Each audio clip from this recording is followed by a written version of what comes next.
Negado, Arthur Bernardes. Gostei, tem mesmo não. Negado, ré, meu filho. Arthur Bernardes, não é aquele presidente da República, né? Ele disse que era padrinho dele, sobrinho dele. O treinador de Fortaleza entregou o cargo ontem à noite. Antes da saída, Arthur Bernardes falou sobre o momento que a equipe vive, meu filho. Diz que ele andava meio no envoo, desde o jogo contra o Sobral. Dá uma espiada aí. Nós erramos, poderíamos ter ganho um jogo que a gente fez uma partida no primeiro tempo excelente, no segundo tempo foi catastrófico. Não dá para entender, porque não mudou absolutamente nada, não mudei atleta nenhum, mas aconteceu. Então nosso time está passando um momento de fragilidade emocional muito grande, está todo mundo nervoso, tenso, apavorado. E eu tenho certeza que vários atletas que estão aqui, se for para um outro clube, vai jogar muito bem, você vai perguntar, pô, o que aconteceu? Então o questionamento aqui é o seguinte, onde é que é a situação? A situação se chama sistema nervoso, está todo mundo emocionalmente abatido, preocupado, eles querem fazer, eles querem se ajudar e não conseguem. Aliás, essa entrevista foi feita anteontem, né? E ele já estava, e depois de ontem do Maranguape, a confusão se instalou. Tem um detalhe aqui, 7 jogadores foram afastados do elenco e o presidente Osmar Baquite vai falar os nomes dos atletas logo mais às 16 horas, 4 horas da tarde, ele vai dar uma coletiva lá no PC. Com a saída do Arthur Bernardes, assume interinamente o comando do Fortaleza Esporte Clube o auxiliar técnico Márcio Rocha, compadre velho. Agora, como é que... E agora, Milton? É aquela história que costumaram dizer, hein, Tom? Além de queda, coice. Nesse momento do Fortaleza, o treinador pede para capar o gato, como nós falamos aqui no Ceará, em Fortaleza e no Ceará. Eu conversei há poucos instantes com a figura do Fortaleza, disse que desde o jogo do Guarani de Sobral, que o treinador já ficou meio querendo ir embora, achando que não dava e tal. E ontem, depois do jogo do Maranguape, ele realmente pediu o boné e disse que não ficaria mais. E aí, compadre velho?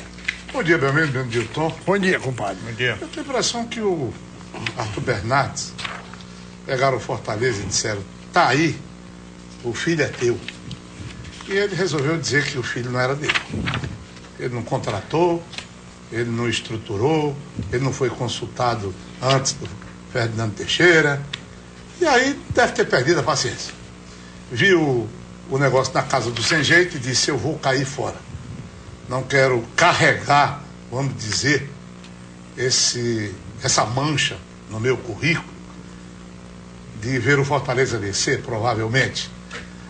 O fato é que a gente fica também em dúvida, porque o negócio do Fortaleza está muito complicado. O Ferdinando Teixeira disseram que ele havia resolvido se aposentar. Depois não foi bem assim que o negócio aconteceu. A conversa, se não foi áspera, mas foi sincera a tal ponto de se aconselhar o Ferdinando a deixar. O senhor se lembra? O Ferdinando fez toda aquela preparação para dizer que ia se aposentar, quando na verdade ele foi convidado a sair. Essa que é a realidade. Não adianta botar aquele verniz, escamotear a situação. Aí eu fico perguntando, e esse rapaz? Foi convidado a sair? Ele sai diplomaticamente, tudo bem resolvido? É difícil fazer uma leitura do Fortaleza. O presidente anuncia para tarde 7 dispensas, 7 afastamentos. Como se essa medida disciplinar fosse tudo que o Fortaleza precisa. O time vai para um jogo contra a equipe do Maranguape, e eu estava olhando a formação, jogadores que foram contratados para formar o Fortaleza, para estruturar o Fortaleza, jogadores de má qualidade.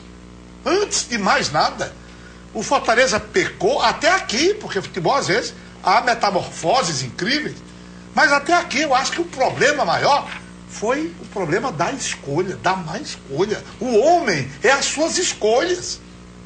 Aí você vê, eu estava olhando a formação, Belmiro.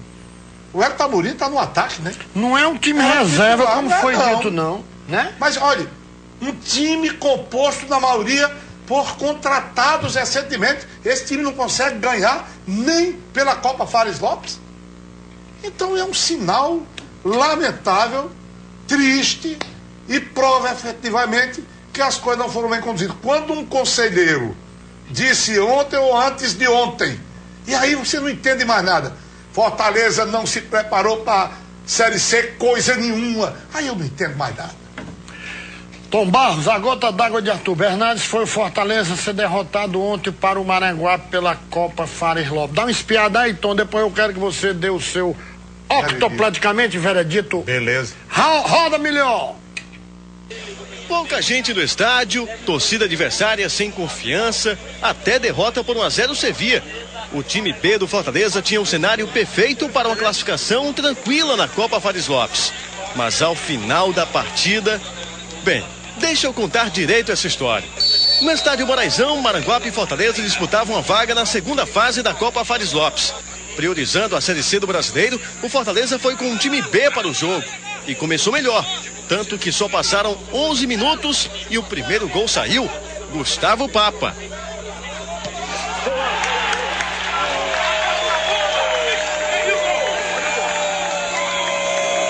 O Fortaleza jogava bem. Pereira, improvisado na lateral direita, levava perigo. Mas aos 32 minutos veio o golpe do Maranguape. Tadeu cruzou e Ronaldo empatou o jogo. O primeiro gol do Gavião da Serra na competição.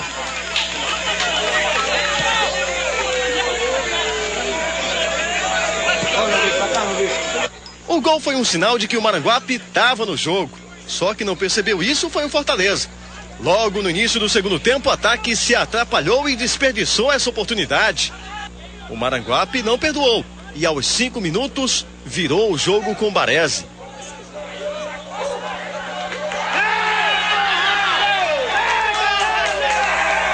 Atordoados, os jogadores do Fortaleza não se entendiam em campo.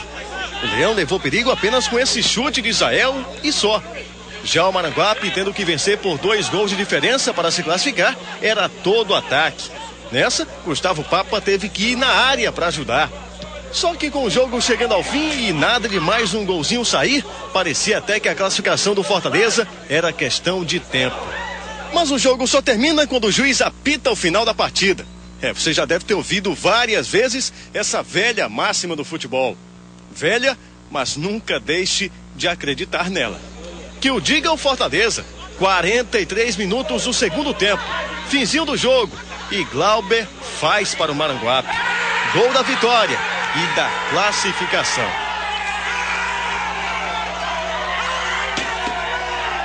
Nós tivemos a sorte, nosso time todo jovem, e do Fortaleza todo experiente, nós tivemos a sorte de passar para a próxima fase. Na pré-eleção, eu disse para os meus atletas que não tinha coisa melhor do que você derrubar um gigante. E hoje eles provaram, meninos de 16, 17, 18, 19 anos aí, mostraram que pode se derrubar um gigante quando se trabalha sério, justo, honesto, né? E é isso aí. Ao Fortaleza, você já sabe, restaram as lamentações. A gente toma uns gols que não dá para entender, a gente treina isso todo dia, bola aérea, bola parada, e a desatenção nossa, a gente não tem que reclamar, a gente tem que treinar, porque não pode tomar esses gols que a gente vem tomando nesses 2 meses.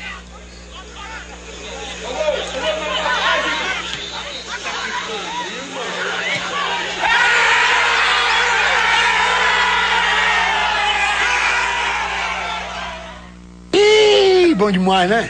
Vaia é bom demais. Tá aí o time do Maranguape. Time menino do Maranguape, 16 anos ali jogando, Tom. É. E aí, camarada? Aí é que a situação... Fortaleza tá fora da Fares Lopes, né? Tá fora da Fares Lopes e numa situação extremamente delicada. A parte emocional, eu acompanhei atentamente essa entrevista do ex-treinador do Fortaleza, Arthur Bernardes, ele falando de que a questão emocional tem atrapalhado e vai atrapalhar muito mais ainda. Na medida em que você encurta a margem de manobra, claro que o time obrigado a ganhar, ele tem, por conta exatamente dessas tensões, as dificuldades maiores para alcançar seu objetivo. Isso é muito comum. De forma que o Fortaleza tem algumas coisas inexplicáveis. Por exemplo, e isso eu acho que a torcida vai cobrar mais cedo ou mais tarde.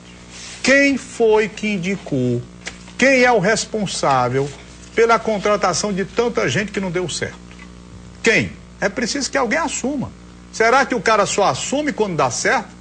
Se tivesse dado certo, fui eu, o responsável pela contratação do Papa, não sei de quem, Como não deu certo, todo mundo fica atrás da cortina, não quer aparecer, não dá uma entrevista, não dá nada para assumir a sua culpa.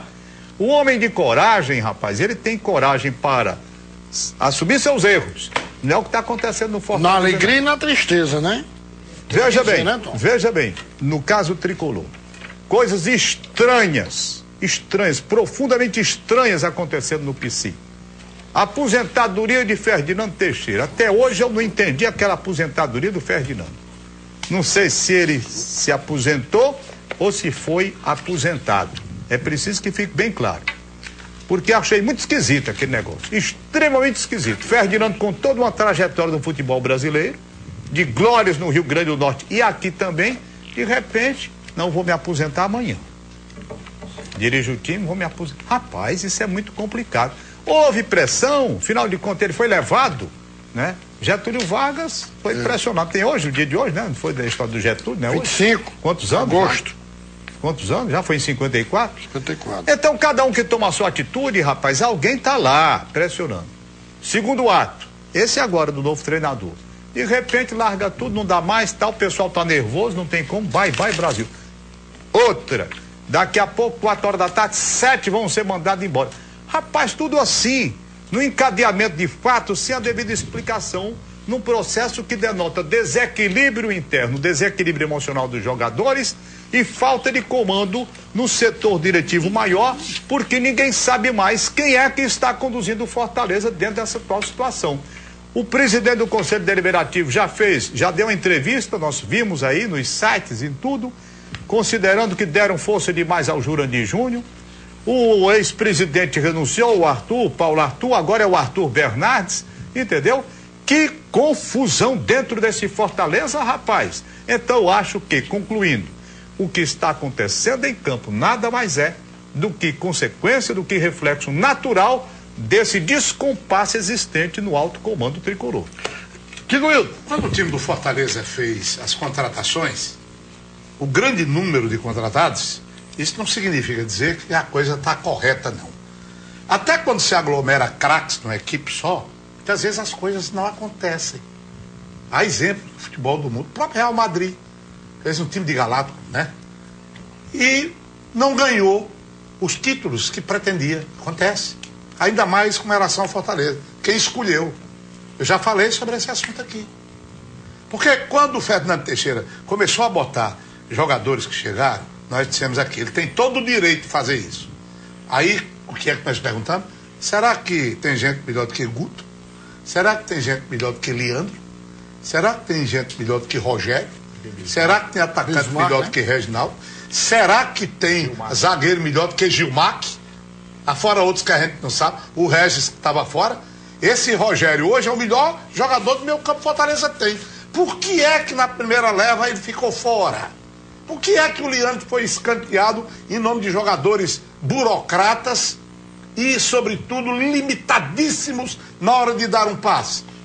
Então, a gente dá todo o direito, aliás, a gente dá como se a gente mandasse alguma coisa, espera-se as atitudes, os testes, as orientações, e depois os próprios dirigentes dizem que não houve nem preparação, aí fica difícil de se fazer uma leitura de tudo.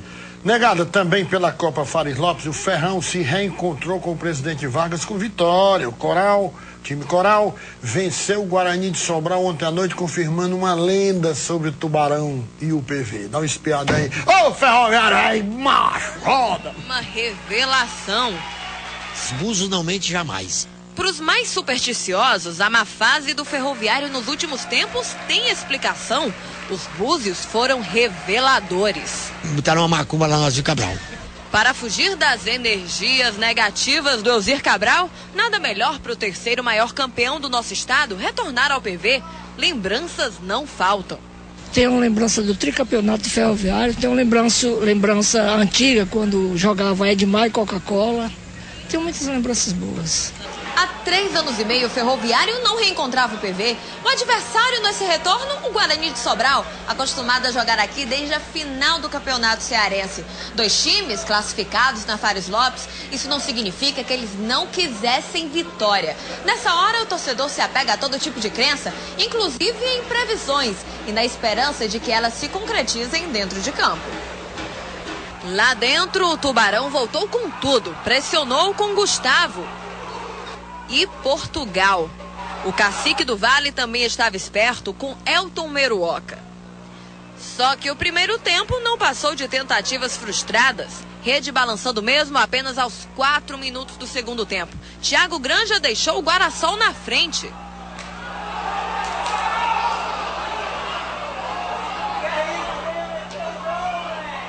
Torcedores corais em alerta. Estaria o novo PV também dentro das previsões dos búzios? Tinha mais sorte aqui. Será que isso vai continuar? Espero que sim, né? Sábias palavras. A sorte começou a mudar com o gol de Somália.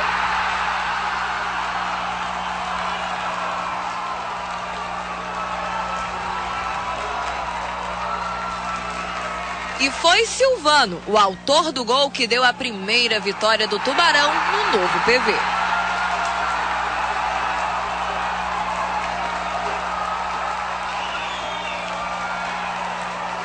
Uma vitória espetacular.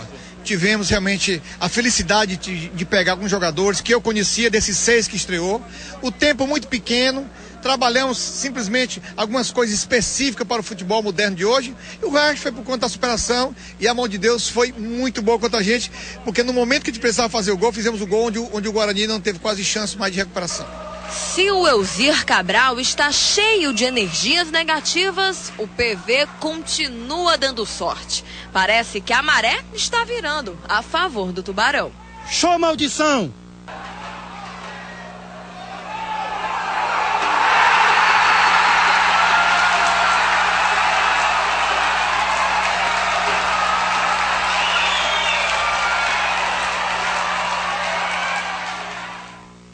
Ferrão, meu filho, aí é o Ferrão, meu filho. Olha, esse tubarão é o maior barato. Olha, quando o time tá na maré ruim, o tutu, né? Tutuba! Deviam vender uns tutubinhos que eu comprava também. Podia até botar aqui na mesa um tutuba, que eu achei ele um barato. Tem um detalhe aí com relação aos mascotes. Quando o time tá na maré ruim, o leãozinho do Fortaleza foi proibido ir porque dá razão. Olha que ponto chegou, né? O cara acreditar nesse tipo de coisa. Gostou do Ferrão? Volto já pra você. Você tá muito satisfeito, mas eu vou mostrar um negócio aqui. Rapaz, e aí? O Ferroviário estava precisando dessa vitória. Havia uma apreensão muito grande. O Luiz Neto, eu cheguei a falar com ele várias vezes. Ele, inclusive, temendo a inviabilidade econômica do Ferroviário por falta de programação oficial. Agora não. Ele consegue essa vitória diante da equipe do Guarani, se prepara para a etapa seguinte da Copa Fares Lopes. Quer dizer, as coisas começam a entrar nos eixos. E ele vislumbra a possibilidade de ter uma receita fixa, pelo menos, para manter esse elenco. Porque há algum tempo ele disse, quando o Itapipoca desistiu, não houve o jogo. E o Ferroviário teve de arranjar dinheiro para viajar para Sobral, sem programação oficial, manter a equipe, vai falir. Agora não, já tem a perspectiva. Se classificou, está lá pensando na próxima fase e as coisas estão melhorando para o Ferroviário intensamente. Danilo Augusto, parabéns. Parabéns aí o Danilo Baratinho, nosso Robin Hood, rapaz, gente fina. Olha, no último jogo da Copa Fares Lopes, o Guarani de Juazeiro venceu em casa no Clássico do Cariri, olha aí, macho, roda aí, macho, roda aí, macho. Icasa entrou em campo com o time reserva. O Guarani com força máxima. As duas equipes já estavam classificadas para a próxima fase da Copa Fares Lopes. Mas clássico é clássico. Tem que ter fome de gol. O rubro-negro Jonas não fugiu à regra e aos 3 minutos do segundo tempo fez um golaço, diga-se de passagem. Logo depois, essa jogada que começou com Márcio Carioca e Cristóvão terminou com Jean balançando a rede e ampliando o placar no Romeirão. O arquirrival só conseguiu mesmo diminuir a diferença, isso já nos acréscimos com Fábio Lima. O Leão colocou as garras em cima do Icasa. E, ironicamente, os 2 gols da vitória saíram dos pés de ex-jogadores alviverdes. Um deles, inclusive, vestiu a camisa do Verdão este ano pela Série B do Brasileiro. Tinha tido a oportunidade de várias vezes fazer quando defendi a equipe do Icasa em cima do Guarani. E hoje, mais uma vez, tive a felicidade de fazer um gol e ajudar a equipe do Guarani a conquistar essa vitória. Graças a Deus tive a oportunidade de estar no lugar certo, na hora certa. Consegui marcar um belo gol, mas o mais importante foi a equipe ter conseguido a vitória, já que se tratando de um clássico, Acho que eu já tive do lado da equipe do Icasa também. Quem vivencia um clássico desse sabe que uma vitória dá uma confiança maior para o restante da competição. Esse jogo ia ser definido em detalhe até pela igualdade do primeiro tempo. O primeiro tempo foi muito igual, então no segundo tempo pedi que tivesse atenção na hora que as oportunidades aparecessem e tivesse os cuidados necessários aqui atrás. Graças a Deus os jogadores entenderam bem e conseguimos sair com uma bela vitória. Aí o sorriso do lagarto, mal. Digo isso. Não, negócio de insultado. Acontece que em nome da rivalidade, o Icasa jogou com um time misto. Não foi o time titular. O Guarani, como está empenhado na Série D, precisando naturalmente de aprimoramento, o Guarani colocou uma força maior, fez o uso de titulares. Mas eu costumeiramente converso com os amigos de Juazeiro do Norte e fica aquela história, não tem isso não. Entre Icasa e Guarani não tem essa história de faz de conta, clássico é clássico, aí fica aquela colocação de que vai para as estatísticas, vai para a história, que no dia 24 de agosto de 2011 o Guarani ganhou do Icasa. É isso que pode, mesmo porque há um bom tempo, há um razoável tempo, o Guarani mantém uma invencibilidade diante do Icasa. Isso faz recrudescer a rivalidade, é bom, visto dessa forma, muito bom, mas é bom também estabelecer como é que as coisas foram. Para o Guarani, ótimo ganhar, para o time do Icasa não foi o fim do mundo. Obrigado, Aline Menezes, tá dando um show aí pela televisão diária. Obrigado, Aline, valeu. Agora a gente vai ver como é que ficou a primeira fase da Copa Fares Lopes. Dá uma espiada aí, ó. No grupo A, o Horizonte foi o líder. O Maranguape se classificou por um gol de saldo contra o Fortaleza Esporte Clube. No grupo B, vamos pro grupo B aí melhor. O Icasa em primeiro, Guarani de Juazeiro em segundo e o Meu Limoeiro último. Pelo grupo C, Guarani, mesmo com a derrota de ontem, terminou em primeiro, seguido do Ferroviário. Os 6 classificados vão ser divididos em 2 grupos em sorteio hoje à tarde lá na Federação Cearense de Futebol. Negado, e hoje acontece o lançamento da 4ª edição da revista 1914, em homenagem ao jogador Gildo. À noite também vai ser lançada a blusa retrô. E você pode ganhar essa daqui a pouco aqui no programa. Primeiro que ligar para esse número que vai aparecer no seu vídeo aí, você vai participar desse kit espetacular, ó. Vem cá, Thiago. Tem a revista 1914, homenagem ao Gildo, tá certo? Corta nele de novo. Tem essa super camisa pai d'égua da época do Gildo. A época que eu do Gildo, eu digo, é o uniforme da época do Gildo. Ó, o escudo original dele. É. O escudo aqui, ó. Era mais pra Santos Futebol. É, né? Era mesmo, era. Tá certo? Você vai ganhar isso aqui. Primeiro que ligar pra cá, ganha. E a revista, bicho, tá realmente espetacular. Ó, você tem uma entrevista muito pai d'égua com o Wilton Bezerra. Aqui, ó. Aqui ele tá com um oi assim meio romontila, mas ele deu um baile aqui nessa entrevista, né? O Wilton Bezerra todo mundo conhece, sabe que é um cara que é um conversador de primeira. Esta mesa de bar, pai d'égua aqui, olha o papo, mesa de bar. Só quem bebe aqui é o presidente do Ideal. Serginho fica só enganando mas toma. Toma cerveja, né? E o Dimas. E o Dimas, que também é uma grande figura. Eu nunca me chamaram pra uma mesa dessa, mas vamos chamar. Eu ia mais era pra beber e conversar.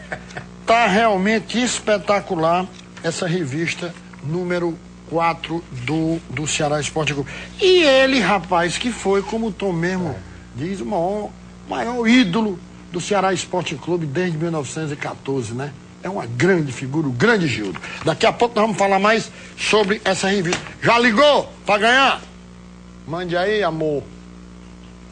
Olha, compadre, é notório o crescimento deste vinho em nosso estado. Dados oficiais afirmam que o povo está mais preocupado com a saúde e o bem-estar do corpo. Por esse motivo, esse vinho Brás continua investindo na qualidade do seu produto e ampliando o seu complexo produtivo a fim de retribuir o título de um vinho mais consumido do Nordeste, rapaz. Dicas importantes para você. Preste atenção, Cissão. Cuidado com as imitações, macho. Evite consumir produto de péssima aparência, senão você morre.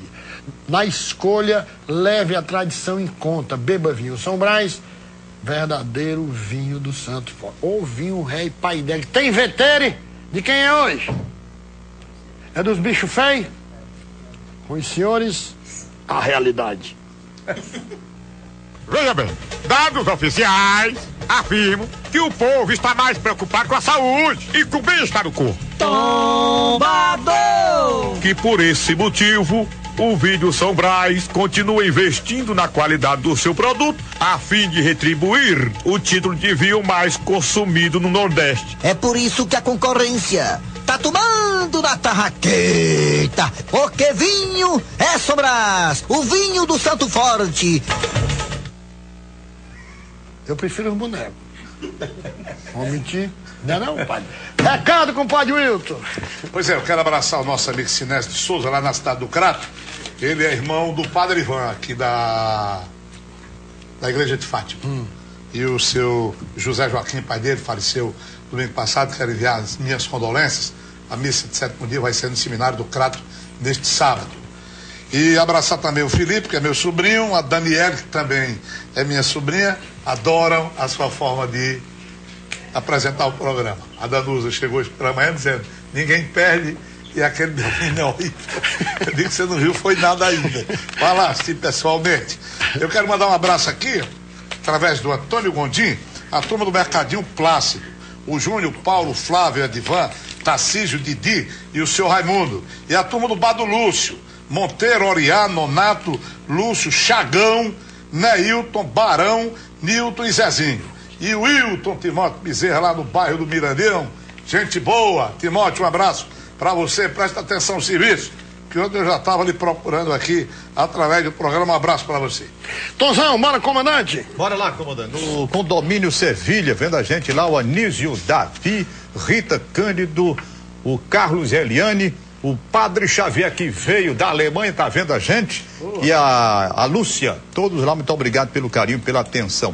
Na cidade de Senador Pompeu, o Zé Rabelo, na cidade de Senador Pompeu, admirador aqui da grande jogada, e o Bruno é aqui, o irmão da Isabela também está acompanhando o programa Grande Jogada. Uma pergunta que o telespectador me fez, não sei se vocês sabem, se o Zico, grande Zico, algum dia perdeu 2 pênaltis no jogo só.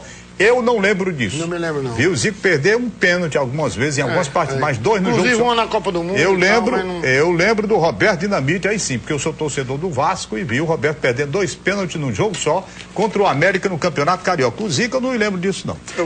Olha, negado, eu quero agradecer a todos os telespectadores. Ligação, né, Carol? Tá brabo, né? Congestionou ali a nossa central. Tem audiência não? Vai dizer lá que não tem, vai dizer que não tem. Negado, obrigado. Vocês são os pais d'égua. Olha, o Naldo Cavalcante, manda um abraço aqui pro Hudson, o Léo, o Kiko, o Cleiton, que é o filho da Pinóquia. Quem tá dizendo é ele, não sou eu não, tá certo?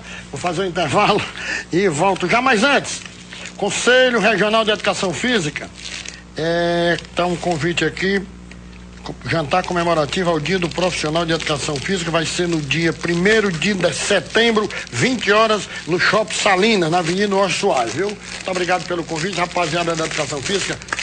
O meu abraço, nós voltamos já!